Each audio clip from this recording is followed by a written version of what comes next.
तो दोस्तों आज हम बात करने वाले हैं एक ऐसे टॉपिक की जो आप सभी की जेमो से जुड़ा हुआ है।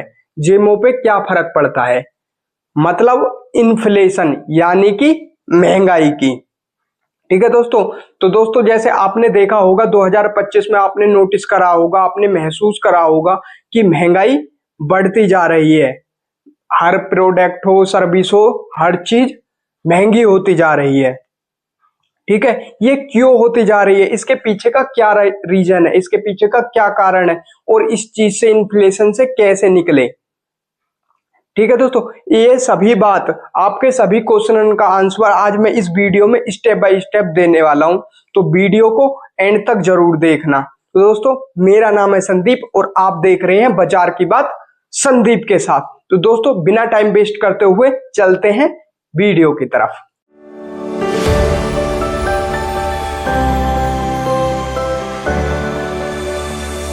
तो दोस्तों हमारा पहला पॉइंट क्या है, हमारा पहला पॉइंट है इन्फ्लेशन क्या होता है, मतलब महंगाई क्या होता है। ठीक है दोस्तों, देखो इन्फ्लेशन का मतलब है कोई सामान हो या कोई सर्विस हो, वो समय के साथ साथ बढ़ती जाती है। देखो मैं आपको समझाता हूं, जैसे 2020 में दूध मिल्क का जो रेट था वो 40 रुपए लीटर था। दूध 40 रुपए लीटर बिकता था। ठीक है, अब 5 साल बाद 2025 में दूध 60 रुपए लीटर बिकता है। मतलब इन 5 सालों में जो इन्फ्लेशन है वो 50% हो गई। चलो मैं आपको इसको फॉर्मूला से समझाता हूं, इसका एक फॉर्मूला है। ठीक है, आपको फॉर्मूले से मैं स्टेप बाय स्टेप समझाता हूं। ठीक है, देखो इन्फ्लेशन का जो ये फॉर्मूला है ये क्या है, देखो इन्फ्लेशन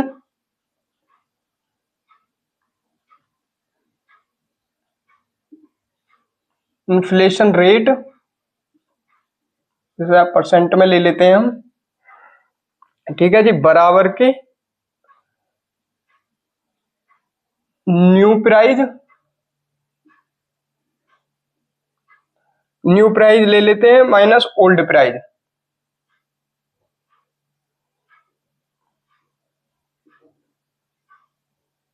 ओल्ड प्राइस, ठीक है जी।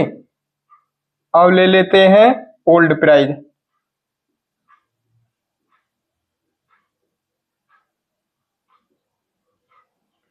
गुना 100। ठीक है दोस्तों, ये इन्फ्लेशन का फॉर्मूला है। देखो अब मैं आपको एग्जांपल से समझाता हूं। देखो एग्जांपल से क्या समझाता हूं, जैसे कि हमारा जो हमने अभी एग्जांपल लिया था दूध वाला। देखो हमारा जो दूध का न्यू प्राइस क्या था, चलो मैं एग्जांपल से आपको बताता हूं। एग्जांपल, ठीक है, हमारा ओल्ड प्राइस क्या था, 40 रुपए लीटर। ओल्ड प्राइस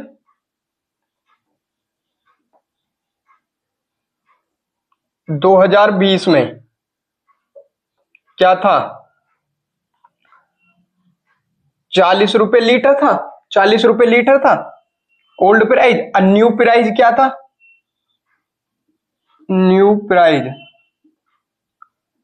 2025 में क्या था, 60 रुपए लीटर। ठीक है दोस्तों, 60 रुपए लीटर। तो इसको हम कैसे कैलकुलेट करेंगे, देखो अब मैं बताता हूं आपको।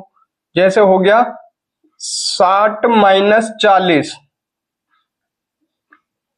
ठीक है जी, मल्टीप्लाई 100, तो कितना आ गया, 50% इन्फ्लेशन। ठीक है दोस्तों, आपको मैंने पहला पॉइंट क्लियर कर दिया, इन्फ्लेशन क्या होता है विद एग्जांपल के साथ, विद कैलकुलेशन के साथ। ठीक है, अब हमारा दूसरा पॉइंट क्या है, दूसरा पॉइंट है हमारे टाइप ऑफ इन्फ्लेशन, मतलब इन्फ्लेशन कितने प्रकार के होती है। देखो मैं आपको पहला बता देता हूं। पहला होता है डिमांड पुल इन्फ्लेशन। देखो मैं पहला पॉइंट आपको बता देता हूं, डिमांड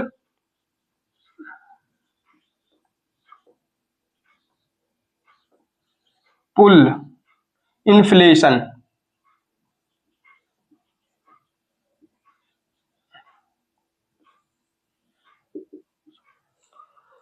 पहला प्रकार, पहला टाइप क्या है, डिमांड पुल इन्फ्लेशन, इसमें क्या होता है, देखो डिमांड ज्यादा होती है और सप्लाई कम होती है। ठीक है, दूसरा पॉइंट क्या है हमारा, दूसरा हमारा ट्वाइप क्या है, दूसरा ट्वाइप अगर हम लेते हैं तो कॉस्ट, कॉस्ट पुश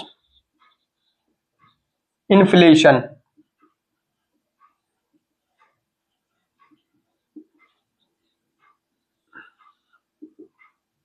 ठीक है, दूसरा है कॉस्ट पुश इन्फ्लेशन। इसमें देखो जैसे रॉ मटेरियल होता है या लेबर कॉस्ट जो होती है, लेबर महंगी हो जाती है, रॉ मटेरियल महंगा हो जाता है, उसी को बोलते हैं कॉस्ट पुश इन्फ्लेशन। ठीक है, अब हमारा तीसरा टाइप, ये तीन प्रकार के होते हैं। तीसरा हमारा ये है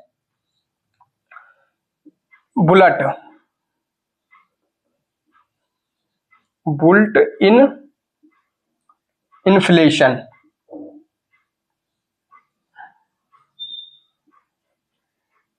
बुल्ट इन इन्फ्लेशन, देखो ये क्या है, इसमें क्या है, जब लोग अपनी सैलरी बढ़ाने की डिमांड करते हैं तो उस चीज को कहते हैं बुलेट इन इन्फ्लेशन। ठीक है दोस्तों, इसमें देखो दूध हो गया, पेट्रोल हो गया, ये इन तीनों का ही, तीनों टाइप का ही मिश्रण होता है, मतलब तीनों से ही मिलके बनता है। ठीक है, अब आते हैं हम, हमारे दो पॉइंट क्लियर हो गए, अब आते हैं हम तीसरे पॉइंट पे। तीसरा पॉइंट क्या है, 2025 में इन्फ्लेशन का असर। देखो 2025 में इन्फ्लेशन का असर, देखो इन्फ्लेशन का असर क्या हो रहा है, मैं इसको आपको कैलकुलेशन करके दिखाता हूं एग्जाम्पल के साथ। देखो मैं आपको दिखाता हूं, देखो ये हमारा क्या हो गया, एग्जाम्पल से समझते हैं हम। देखो इस टाइम पेट्रोल, देखो पेट्रोल, पेट्रोल का प्राइस क्या है, 95 से 110 पर लीटर, 95 से 110 पर लीटर पेट्रोल। ठीक है, ऐसी हम बात करें स्कूल फी की, ठीक है, स्कूल फी, स्कूल की जो फीस है वो क्या होगी है, 25,000 से लेके 25,000 पर ईयर से क्या होगी है 40,000 पर ईयर।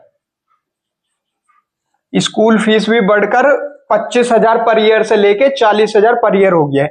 ठीक है, अब तीसरा हम क्या बताएं, देखो ग्रोसरी बता देते हम, ग्रोसरी,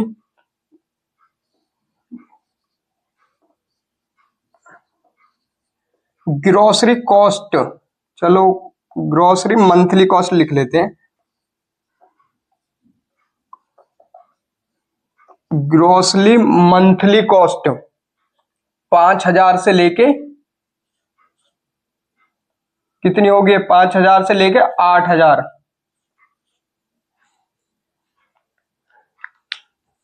ठीक है, ये मैंने आपको क्लियरली समझा दिया है कि 2025 में इन्फ्लेशन का असर क्या हो रहा है। देखो इससे क्या हो रहा है, इससे जो हमारी जो सेविंग है, जो हमने बैंक अकाउंट में पैसे जमा कर रखे हैं, इधर उधर से सेविंग जो कर रखी है, कैश रख रखा है, उसकी वैल्यू घट रही है।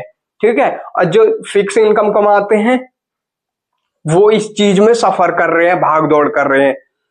ठीक है जी, हमारे पास जितनी भी सेविंग वगैरह है वो उसकी एक्चुअल वैल्यू डाउन हो रही है, ये हमारे ऊपर इफेक्ट पड़ रहा है, इसका इम्पैक्ट पड़ रहा है इन्फ्लेशन का। ठीक है, अब आते हैं हम फोर्थ पॉइंट पे। फोर्थ पॉइंट क्या है हमारा, इन्फ्लेशन से कैसे बचें। देखो इस इन्फ्लेशन को बीट करने का बहुत ही अच्छा सिंपल तरीका क्या है, जो इन्फ्लेशन के, महंगाई के रिटर्न को बीट कर सके। देखो आप इक्विटी में इन्वेस्ट कर सकते हो, ठीक है, म्यूचुअल फंड में इन्वेस्ट कर सकते हो लॉन्ग टर्म के लिए, क्योंकि लॉन्ग टर्म में जब उसके कंपाउंड होकर जो रिटर्न मिलेगा ना, वो इन्फ्लेशन को इजीली बीट कर देगा।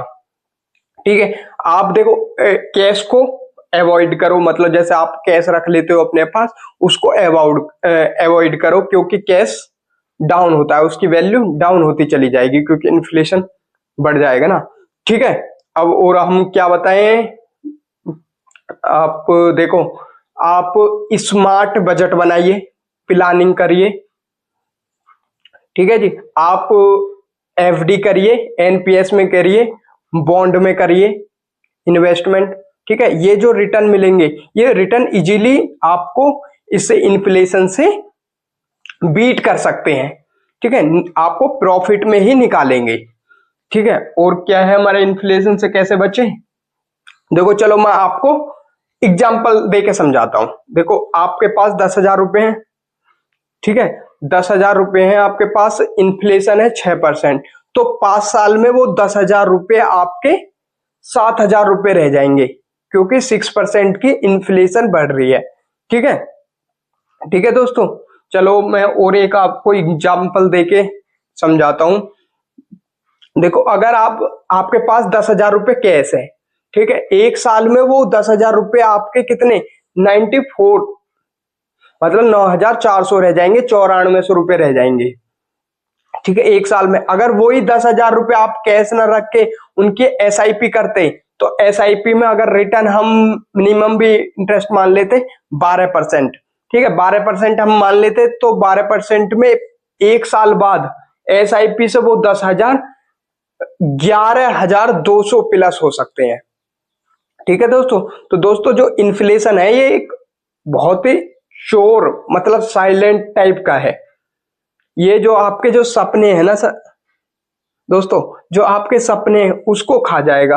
आपको इन्फ्लेशन को समझना पड़ेगा, इन्फ्लेशन को समझ के उससे फाइट करने को, उससे लड़ने के लिए आपको रेडी रहना पड़ेगा, इन चीजों में इन्वेस्ट करके, ठीक है दोस्तों। अगर दोस्तों आपको वीडियो मेरी पसंद आई हो, वीडियो अच्छी लगी हो, इस वीडियो से कुछ ना कुछ सीखने को मिला हो, तो इस वीडियो को लाइक करें और इस वीडियो को ज्यादा से ज्यादा शेयर करें, और इस चैनल को सब्सक्राइब करना मत भूलिए, और बेल आइकन दबा देना, जिससे कि मेरी अगले वाली नेक्स्ट वीडियो का जो नोटिफिकेशन है वो आप तक इजीली पहुंच जाए।